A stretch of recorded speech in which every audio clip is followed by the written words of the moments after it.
दारी तुझ्या जर आला भिकारी, लांबून मजा पाहू नको.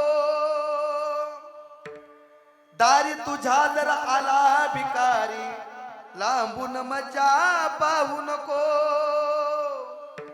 आंधळ्या पांगळ्यावर संकट येता, लांबून मजा पाहू नको.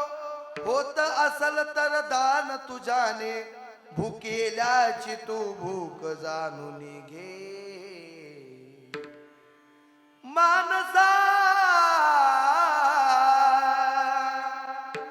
आता तरी मानसात ये. मानसा आता